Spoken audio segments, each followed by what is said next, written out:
Hey, this is Marianne with Courageous Communication. Welcome to another episode of the Influential Nonprofit, where we talk about how to build your confidence, your voice, and your influence so you can stop waiting for permission to lead and start making the impact you know you were meant to make. Today, we're going to talk about goal setting, not just setting them, but how our relationship with them can sometimes do more harm than good. Now, you know from me that there's truth in everything. We can hold space for two things to be true. One, goals can be very helpful, and also goals can be very harmful. But I think we're just conditioned to believe that goals are helpful in any circumstance. And if you don't have them, you're not going to achieve anything. I want to explore that a little bit and talk about how goals, yes, are helpful, but that can also be harmful and what we can do to have a relationship with goal setting that's actually going to help us be more productive and grow in the right way. The reason this came up is because I was talking with a client and it really got me thinking about how goals can shape how we see ourselves in work and in life. And I realized there were times when I didn't value what I accomplished because it didn't match the goal I had written down. It didn't match the ideal that I had set for myself, and therefore I didn't value what I accomplished because I felt like it fell short. And this is what my client was sharing as well, and I'm thinking, what there I realized that there was so much that I wasn't valuing, like that, because it didn't hit the goal. And I see this in fundraising all the time. The client that I'm mentioning, there was just one of several experiences and comments that I've gotten. So let's say you have a goal of raising $200,000 in additional revenue, and you raised $100,000. You're like, well, I made 50% of my goal. I am not successful. Like, you raised $100,000. Maybe you had raised 50 the year before, you doubled, but you were short of your goal. So that you're like, oh, I blew it. This is what happens when we let goals define our worth.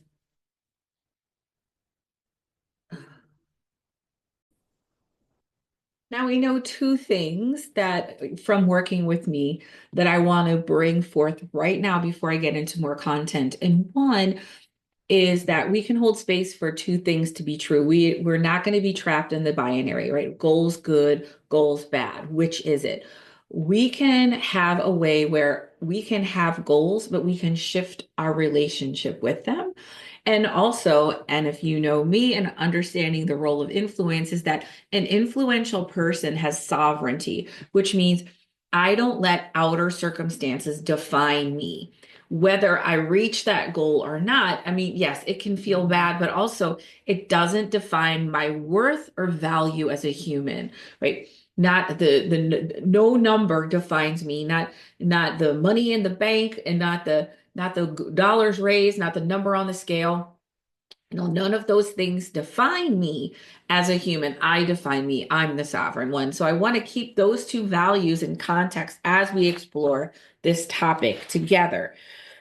And that, yes, overall goals are very helpful. And this is such a critical time because a lot of us are coming to the end of the year where our goals are going to be evaluated. Did we make that number? Did we get that right? And then this, or we're in the process of setting goals for 2026. So I think this is a really great time to explore this as we're coming face to face with the goals that we set back in January, and that we're going to start thinking about what we want to do in 2026. Here's where the real world tension in fundraising comes from goals is the fundraiser wants to set a goal they feel confident they can hit because you're going to be judged on it.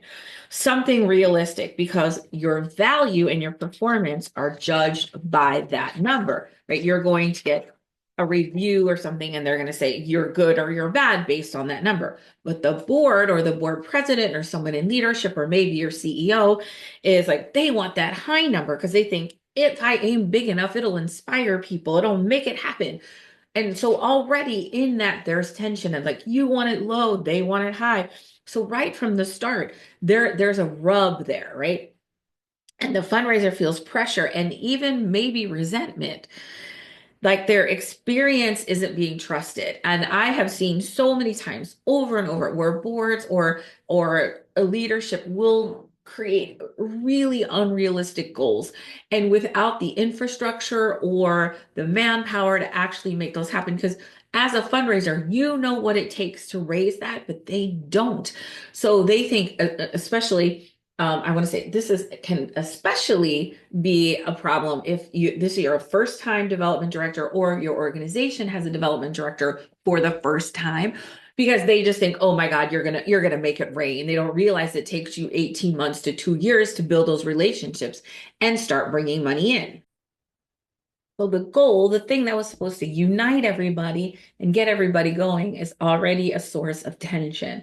And remember, the energy by which we create guides the creation. So if we're creating in this tension, we're going to create more tension. So how can we remove this underlying tension from our goals? So we're going to talk about what that looks like to create goals that everyone is excited about fulfilling, because that's truly what's going to make them work. So here's what happens when we let goals take over. And it's just not in nonprofits. This is overall, right? I know you're my people and I'm going to speak to you, but really this is for any industry and in any part of life, okay? When we focus too rigidly on the outcome, we lose sight of the process and we ignore daily habits, systems, and a consistent effort that actually creates long-term growth. Nothing replaces the day-to-day work of relationship building. There's no tool, no wand, no magic CRM. There's nothing that replaces the day-to-day work of the process and the systems of relationship building. This is why I love KPIs so much, because the key performance indicators keep us in and honoring the process. Because if we stay in the process, we're going to get an outcome. And here's what happens when we let goals take over. We set goals that are unrealistic and we set ourselves up for frustration, self-doubt, and eventually burnout, right? We talk all the time about burnout in nonprofit. This is I think, one of the main causes or stressors. We start to equate missing a goal with being a failure. And that's not sustainable for your mental health or your motivation. It's just not. Another problem is we start losing our internal motivation, the joy of the work itself, because we're so focused on the outcome, we aren't really understanding or appreciating the day-to-day joys. When our focus becomes entirely about hitting a number, we forget why we started doing the work in the first place. When we are number focused, we are being transactional. And we talk all the time about turning our fundraising relationships from transactional to transformational, but that also affects us too. We want to be less transactional and more transformational in how we actually evaluate the strength of relationships. When there's the goal achieved disappointment, that fleeting high you get when you reach the goal, followed by a quick drop back into emptiness, your brain says, okay, what next, right?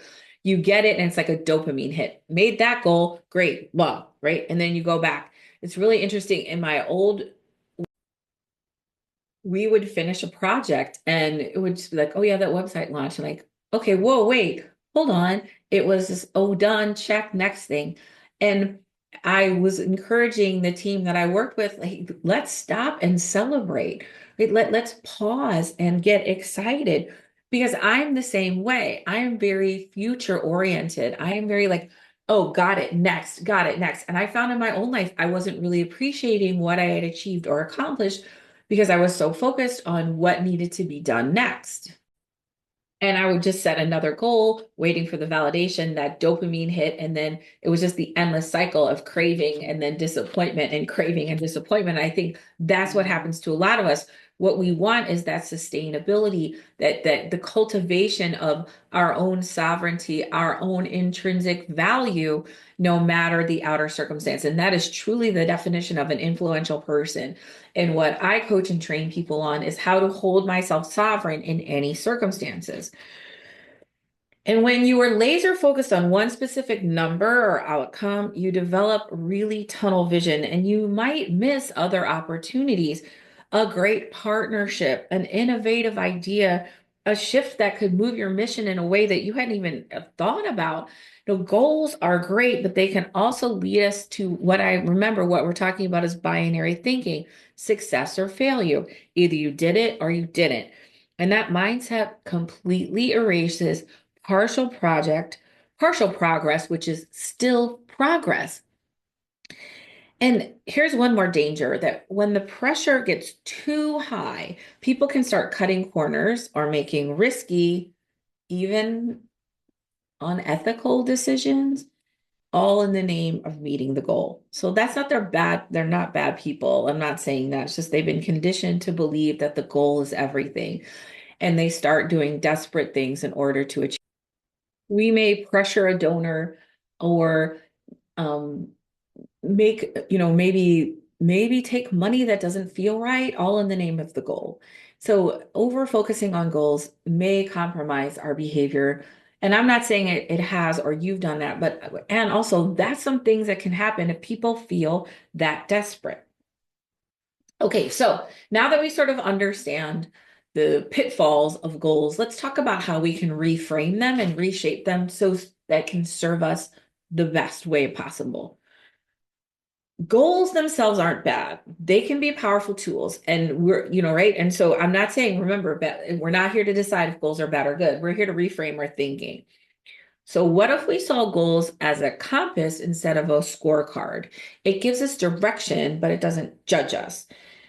They are not the only measure of success because real success, especially in our work, real success lives in the relationships that we've built, the trust earned, the awareness raised, and the courage it takes to keep showing up. The stuff that doesn't always show up on a spreadsheet, but fuels everything else. And also, I think there are ways that we can put that stuff on a spreadsheet. You know, the number of relationships, the number of responses you get to an email, things like that are really important, but we often don't measure them. I feel like, and let me just riff on this for 1 second, is we really measure the strength of our relationships to our donors by how much money they give. And if we want to move from transactional to transformational, we have to rethink how we even measure a relationship. That could be how often, um, um, how far away. They might not give a lot of money, but they're your biggest cheerleader, fan, supporter. They show up for everything. They share all their posts. They tell everybody how much they love you. Those are valuable things as well, but we don't always track them or honor them because they're not our fundraising goal. So let's expand the definition of success. When you celebrate success instead of perfection, you create energy, optimism, and momentum. We're celebrating success, not perfection. Remember, right? Progress is better than perfection. In my mind, perfection can be very thwarting. We want, if we are so focused on getting it perfect and getting it right, we're really going to miss a lot and it be bogged down. And now we have a scorecard culture where everyone's sort of like watching each other or taking stock of their own behavior and each other's behavior. Like, how many people did you meet with? Blah, blah, blah. And we're just scorecarded our way into a really toxic culture. So we want progress, not perfection. Sustainable success is built not by punishing yourself or your team for what didn't happen. It's appreciating what did. Even if it wasn't what you expected, even if how it wasn't what. There's so many things that I didn't appreciate in my own business doing this with you. Like, I didn't appreciate that because I hadn't met certain income goals that I felt like were important, or like hadn't gotten the big keynote speech that I wanted. That I have put out like 300 and something episodes of my podcast. Hold on, I can't remember, but there's a lot of them. Now I want to go look. I've been doing this for almost 4 years, I think, pretty regularly. I have an email list of almost 5,000 people. I deliver content. I'm 220, so not 300, but I'm doing good. But I'm not really valuing those things because, oh, it wasn't what I wanted to do, right? Because I was also in the value trap of, hey, my business has value because of the income it brings in, not because of the people that it serves and helps. And I had to reframe my own thinking, and gratitude doesn't make us complacent. It actually fuels motivation, and it reminds you why the work matters and gives you the energy to keep going. Gratitude for whatever happened, and gratitude for the gift you got and the gift you didn't get, not just for what went right, but for all of it. And I think this is one of the biggest lessons that we can learn is the reception of all of it, the good, the bad, everything in between. We can't feel pain. We can't feel joy without feeling pain, right? There's no peace without conflict. We know that these things are in balance and in play. And so like just appreciating all things that come to me, the things that worked out and that didn't work out, because everything was progress, everything was a lesson, everything was information. Nothing goes perfectly and nothing goes to plan. And yet we always expect it to do and are to do that and are disappointed when it doesn't. What we do matters, what our work matters. And having the energy to keep going is so important. And I feel like this is what really bogs us down. And I understand why. I get like, no matter how many, kids you feed, there's still more kids to feed. No matter how many animals you save, there's still more animals. And so it's important that I think it's important that you really ground yourself in the gratitude for everything that comes your way, because everything is a lesson and everything is important. And we set goals, we tend to like want to subvert the bad things and just focus on the good things, but that's not where the lessons are. That's not where the growth comes from. The growth comes from in the receptivity of all of it, what worked and what didn't.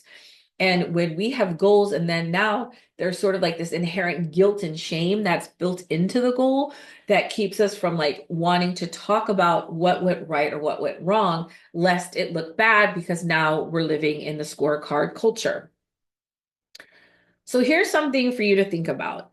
When you look at goals, fundraising, personal, otherwise, ask yourself, are these guiding me or judging me?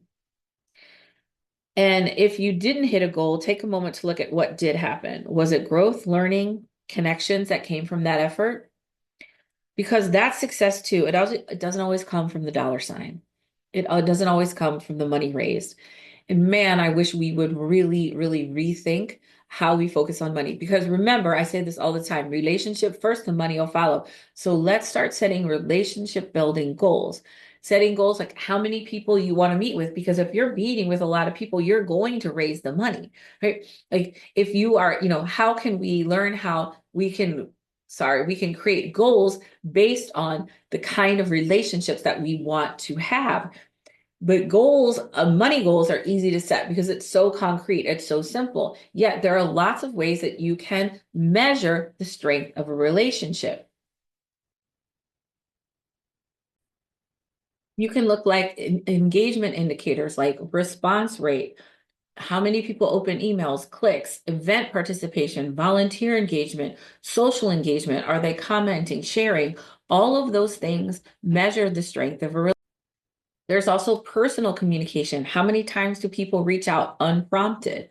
How many times do they return your calls or emails? Do they share personal stories? Do they introduce others to your organization? Those are people who love you. Yet we often don't track any of those things. We're only tracking the cash, and we say donors aren't ATMs. So why are we tracking them like they're ATMs? Why are our goals focused truly on the amount of money if we don't want people to feel like ATMs?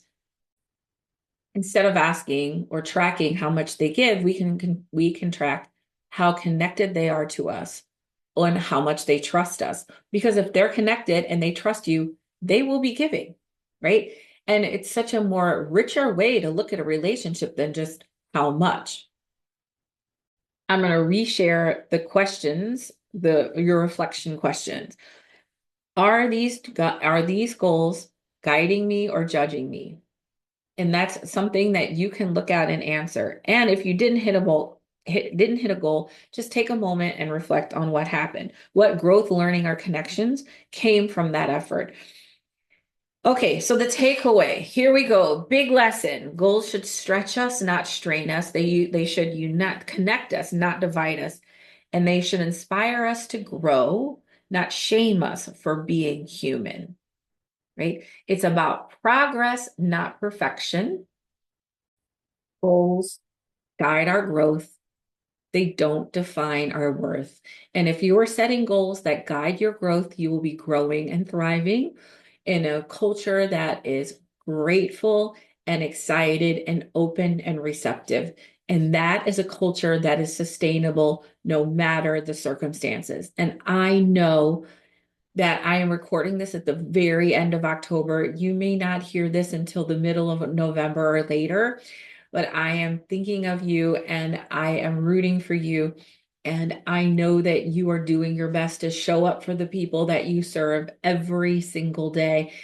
And so I know that you are going to be doing things to guide your growth, and everything that you're doing is so much and so important. Okay, that is it for this episode of Me and the Influential Nonprofit. Um, Remember, we use goals as tools instead of verdicts. We make room to celebrate what's working, learn from what's not, and keep moving forward with purpose and perspective. That is what I want for you. Thanks for joining me in this episode of The Influential Nonprofit. If you want to connect with me about goal setting, influence, or anything else, please do. I have some really cool programs coming up. I would love to share them with you if you're interested in guidance and coaching about becoming more influential and being and growing in your leadership and your ability to lead yourself and everyone else around you. Remember, you're already influential. The more you know it, the more you'll use it. And I will see you next time on the Influential Nonprofit. Remember, the link to connect with me is always in the show notes, and I hope to meet with you soon.